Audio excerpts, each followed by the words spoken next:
আমার প্রেমিকা আছে আম্মা, এই মেয়েকে বিয়ে করা অসম্ভব। রহিমা খাতুন নিচু স্বরে বলে, আমি পাকা কথা দিয়ে ফেলছি। কার কাছে জিজ্ঞেস করে কথা দিস? আমি বিয়ে করব না? হ্যাঁ, তাইলে আমাকে একবার জিজ্ঞেস করার দরকার ছিল না, তাই না? রহিমা খাতুন স্তব্ধ হয়ে তাকিয়ে থাকে মৃদুলের দিকে। সেদিনের ছেলে তার এখন কি গজগজ করে ধমকে কথা বলে? মাকে চুপ করে যেতে দেখে মৃদুল বলল, আমি একটা মেয়েকে পছন্দ করি আম্মা। রহিমা খাতুন ফের আবার বুঝাতে উদয় হলো। তিনি যে ভরা মজলিসে বড় মুখ করে কথা দিয়েছেন আদুরিকে ছেলের বউ করে আনবেন। তখন অবশ্য সবাই বলেছিল ছেলের মতামত নেওয়ার জন্য, কিন্তু তিনি জানেন তার মৃদুল কতটা বাধ্য আর লক্ষ্মী ছেলে। ছেলের উপর সেও অগাধ বিশ্বাসের সুতো রেশ ধরেই উপস্থিত মানুষের সামনে আদুরিকে পুত্রবধূ করার আশ্বাস দেন। এখন যদি মৃদুল বেঁকে বসে, তাহলে বাপের বাড়ির কুলে তার মান সম্মান কি থাকবে? মৃদুলার বাপ বেঁচে থাকলে আর এই দিন দেখতে হতো না। উনি এবার ছেলের মাথায় হাত বুলিয়ে দেন। মায়ের মন রাখবা না আব্বা, মেয়েটা ভালো লক্ষ্মী। কি বলি শোনো না, আমি একটা মেয়েকে পছন্দ করি। বিয়ের আগে ছেলেদের একটু একটু পছন্দ থাকেই, বিয়ে হলে সব ভুলে যাইবা। অসম্ভব, মেয়েটার বাবা মা নেই, এতিম। আমি চাই এর দায়িত্ব তুমি নেবে, কারণ আমি কথা দিয়ে ফেলেছি। এতিম? তাতে আমার কি? এতিম মেয়ের দায়িত্ব নেওয়ার কথা আমার না আম্মা। এমন হলে তো সারা দেশের সব এতিম মেয়েকে বিয়ে করার দায়িত্ব নিতে হবে। রহিমা খাতুন মৃদুলকে দেখে অবাক হলেন। ছেলে কোনোদিনও তার সাথে গলা উঁচু করে কথা বলে না, আর এখন কিনা মুখে মুখে তর্ক করছে। সবকিছু হয়েছে আফজল হকের কারণে। উনি এত তাড়াতাড়ি তাকে ছেড়ে না গেলেই কেউ হয়তো তার সাথে এমন খারাপ ব্যবহার করার সাহসই পেত না। ছেলের কথায় উনি মনে বড় কষ্ট পেলেন। মৃদুলের কথার ফাঁকে ধমকে বললেন, মৃদুল। মৃদুল তেড়ে মেরে বলল, আমি বিয়ে করব না আম্মা। মৃদুল হনহনিয়ে চালা ঘর থেকে বেরিয়ে যায়। সে এমন হুটহাট গ্রামে আসে না। সে যে ম্যাট্রিক পাশ করে গ্রাম থেকে গেল, এখন মাস্টার্স করে, আর সাথে ছোটখাটো একটা চাকরি। হঠাৎ রাতে মৃদুলের বড় ভাই মিজান ফোন করে জানায় মায়ের শরীরটা হঠাৎ অসুস্থ হয়ে গেছে। এমন সংবাদ শুনে কি আর হাত পা গুটিয়ে বসে থাকা চলে? কিন্তু এসে অবস্থা দেখে ভিন্ন। মা টুনটুন করে দিব্যি হেঁটে বেড়াচ্ছে। এমন মিথ্যা তলব দিয়ে আনার কারণটা শুনেই মৃদুলের রাগে গা কাঁপছে। তারা কি আগের যুগে পেয়েছে নাকি যে ধরে বেঁধে বিয়ে দিয়ে দিলাম আর কাহিনী খতম? আজব, সে মোটেও এই বিয়ে করবে না। যে ভাবা সেই কাজ।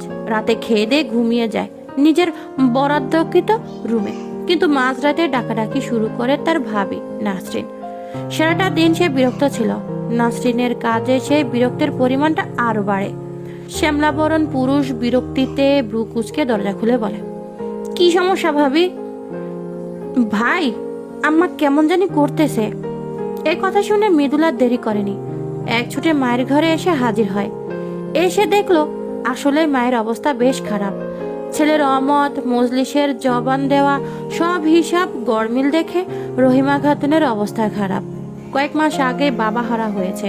এখন মায়ের এই অবস্থা দেখে মৃদুলের দু ব্রুয়ের ভাঁজে বিরক্ত উদয় হয়ে সেখানে ভর করে মাকে হারানোর ভয়। অতিরিক্ত চিন্তায় প্রেশার বেড়ে গেছে, সাথে শ্বাসকষ্ট আর বুকে ব্যথা। মিজান সে বাজারের মোড় থেকে অতুল ডাক্তারকে নিয়ে আসে। এত রাতে কি আসতে চায়?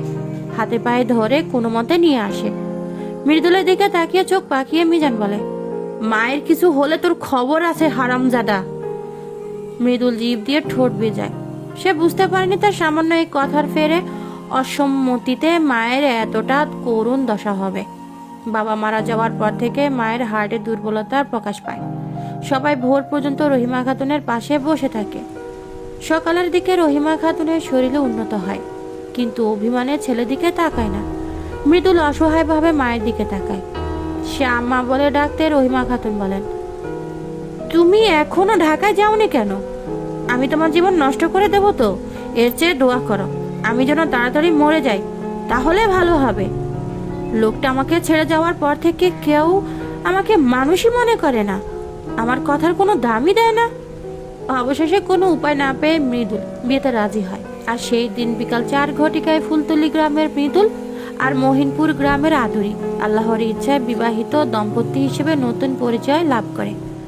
বাড়ি আসার পথে মৃদুল আদুরির দিকে তাকায়, তাকিয়ে তার বউয়ের সাথে তাল মিলিয়ে কাঁদতে ইচ্ছে করে। মেয়ের চেহারা স্পষ্ট ফুটে উঠেছে একটা অল্প বয়সী শিশু।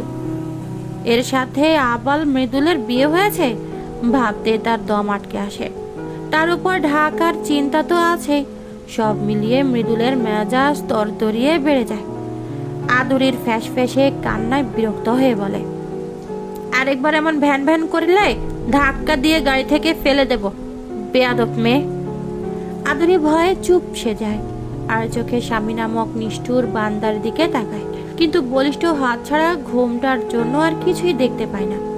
আদুরি মনে পড়ে তার চাচাতো বোনের বিয়ের সময় দেখেছে আপা কান্না করাতে দুলাভাই কত ভালো করে কান্না থামিয়েছে, আর উনি মৃদুলকে আবার ধমকাতে দেখে আদুরি ঠোঁট উল্টে নিঃশব্দে কাঁদে। রহিমা খাতুন সইয়ের মেয়েকে ছেলের বউ করে আনতে পেরে কি যে খুশি সেটা ওনার চেহারা দেখে যে কেউ বুঝতে পারছে।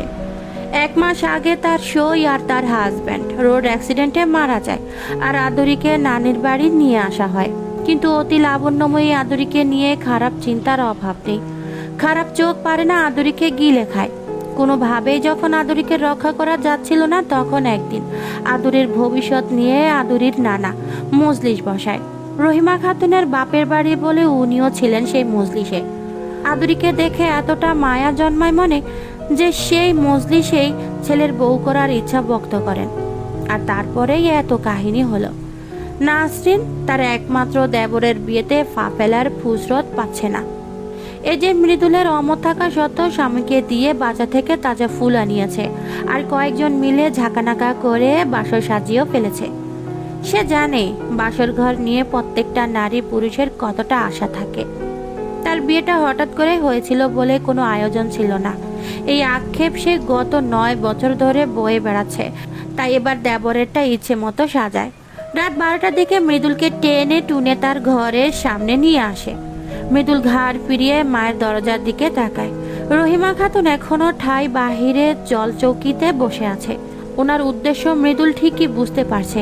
মাকে দেখে আর মৃদুল কোনো রাগ করলো না। নাসরিন হেসে বলে, কি করবা দাওরজি, বুঝছো না? দুধের শিশুকে ফিডার খাওয়াবো, আর কি করব? নাসরিন দুষ্ট হেসে বলে, আদুরি কিন্তু আদুরির মতোই, সাবধান, যা করবা ভেবে চিনতে। কিছু করে নাই ভাবি, ওইটা একটা বাচ্চা, নাক দিয়ে ফ্যান পড়া বাচ্চা। তোমরা কোন আকলে এমন শিশু আমার সাথে বিয়ে দিলে বুঝলাম না। বাচ্চাকে ফিডার খাওয়াবো নাকি আমি? হ্যাঁ, শিশুকে হাতে কলমে শিখাই নাও, দেখবা তোমার মাস্টার হয়ে যাবে। হ্যাঁ, ঠেকা পড়ে নাই। নাসরিন হেসে দরজা খুলে দেয়। মৃদুল চুপচাপ ভেতরে যায়। নাসরিন আরেকবার সতর্কবার্তা ছুড়ে দিয়ে বলে, সাবধান, মেয়েটা কিন্তু বাচ্চা। মৃদুল বাঁকা হেসে বলে, তাতে আমার কি, আমি তো স্বামী। দরজা বন্ধ করার শব্দে আদুরি দৌড়মড়িয়ে উঠে বসে। সারাদিনে ধকলে শরীর বেশ ক্লান্ত লাগছিল। সামনে লম্বা চড়া সুঠাম দেহের অধিকারী পুরুষটিকে দেখে বুকটা ধুক করে ওঠে। লোকটা এত লম্বা কেন? পালোয়ানের মতো শরীর কেন? ডিপ জলের একটা ছবিতে পাশা নামের একটা মাস্তান ছিল, দেখতে ওইরকম বডি। আর এটাই তার স্বামী? আদরের মন চাইলো সে কান্না করে দেবে, কিন্তু হঠাৎ কান্না করার কেমন লজ্জা, তাই সে কান্নাটা চেপে চুপে বসে থাকে। আদরের অবস্থা দেখে মৃদুলের মজা লাগে। প্রথম চোখ তুলে তাকিয়ে যে ভয় পেল, সর্বাঙ্গে বিচরণ করলে মেয়ে তো মরেই যাবে। সে এগিয়ে আসে, আদুরিকে আরো ভয় দেখানোর প্রয়াসে কাছাকাছি বসে। আজ থেকে আমি তোমার কি হই বলো তো? আদুরি এমন প্রশ্নে ভ্যাবা চেকা খেয়ে যায়। মৃদুল কেমন করে যেন তাকিয়ে আছে। মৃদুল বলে, আমি এখন যা বলবো সবকিছু পাই টু পাই শুনবা। আদুরি ভয় পেয়ে যায়। হাতির মতো লোকটা এখন আবার কি না কি বলে ফেলে তার আগে। আদুরি বলে, আপনি আমাকে ছুঁয়ে দিলে আমি কাঁদবো। মৃদুল নিচের ঠোঁট কামড়ে ধরে পুরুষালীর ধুমধাম রাগটা কন্ট্রোল করার আপ্রাণ চেষ্টা করে। একটু পরে কিছু একটা ভেবে পিক করে হেসে দেয়। আদুরি অবাক হয়ে তাকালো মৃদুলের দিকে। তোমার বয়স কত? 14 বছর। মৃদুল বিস্ফোরিত চোখে তাকিয়ে থাকে, বুক চিরিবির করে রাগ ফোনা তুলছে। মৃদুল ভাবছে, কই যে অ্যাডাল্ট একটা মেয়েকে বিয়ে করে বাসরে আসার কথা তা না, এখন বাচ্চাকে কোলে নিয়ে অ আ ক খ শিখাবো আমি। এদিকে আদুরি ইতিমধ্যে ভয়ে কাঁপাকাঁপি শুরু করে দিয়েছে। বিয়ের আগে আমাকে দেখনি? আদুরি অবস্পনা চেহারায় মাথা নাড়ায়। না, সে দেখেনি। আমাকে এখন দেখে কি ভয় লাগছে? আদুরি সহজ ভাষায় বলে, লাগছে, ভয়ে বুক কাঁপছে। কেন বুক কাঁপছে কেন? আমি তোমার হাজবেন্ড না? হাজবেন্ডকে কেউ ভয় পায় নাকি? মৃদুল আলতো করে আদুরির হাঁটুতে রাখা হাতটা ধরতে গেলে সত্যি আদুরি অবিশ্বাস্যভাবে ফুফিয়ে কেঁদে ওঠে। ফ্যাস ফ্যাস গলায় বলে, আমি আমি আমার কাছে যাব। মৃদুল বিস্ফোরিত কিংকর্তব্য বিমূঢ় হয়ে বলে, আমার সাথে বাসর আর তুমি আমার কাছে যাবা? হো গড! শেষে কোনো উপায় না পেয়ে মৃদুল তার ভাবিকে ফোন করে আসতে বলে। এত রাতে কি আর মাকে ডাকা যায়? নাসরিন হন্তদন্ত হয়ে ছুটে আসে। সে ভয় পাচ্ছে আজ রাতে না জানি আবার কোনো অ্যাক্সিডেন্ট ঘটে যায় নাকি। মৃদুল বারান্দায় ছিল। ভাবির চেহারা দেখে মৃদুল বলল, এক লাইন বেশি বুঝো তুমি। নাসরিন বলে, কি হয়েছে? মৃদুল দীর্ঘশ্বাস ফেলে বলে, সে তার শাশুড়ি আম্মার কাছে যাবে। নাসরিন হেসে ওঠে, ভয় পেয়েছে? হাতির মতো জামাই দেখে সবাই ভয় পাবে, স্বাভাবিক।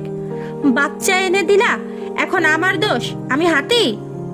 নাসরিন রুমে গিয়ে আদুরিকে বোঝায়, তারপর চলে যাওয়ার সময় মৃদুলকে বলে যায়, এখন আর কিছু বলবে না, যাও। মৃদুল মনে মনে হাসে, এই মেয়েকে ছুঁয়েও দেখবে না, অসহ্যকর। আদুরি নেমে দাঁড়িয়েছে। মৃদুল যাওয়া মাত্রই ঝুঁকে পায়ে হাত দিয়ে সালাম করে। স্বাভাবিক হলে হয়তো মৃদুল বলতো, আহা কি করো, তোমার স্থান পায় না রে বউ, তোমার স্থান আমার বুকে, কারণ বুকেই কলিজা থাকে। কিন্তু এখন এটা বলবে না, বলার ইচ্ছেও নেই। মৃদুল সরে যায় আর আদেশ মাখা কণ্ঠে বলে, যাও ঘুমাও, আমি তোমাকে কিছুই করব না, আর আমাকে ভয় পেয়ে আম্মার কাছেও যেতে হবে না। মান সম্মান যা আছে সব ডুবানোর পায়তারা, ফাজিল। আদুরি ঠিকই ঘুমিয়ে যায়, কিন্তু মৃদুল ঘুমাতে পারে না। আজ তো এক নারী নিয়ে এক খাটে ঘুমানো কি সহজ ব্যাপার? বুক কাঁপে না, ইচ্ছেরা নাক ফুঁসে ওঠে না। সব সামলে মৃদুল ফজরের দিকে চোখ বন্ধ করে। ঘুমের মাঝে টুংটাং শব্দে তার চোখের ঘুম ছুটে যায়।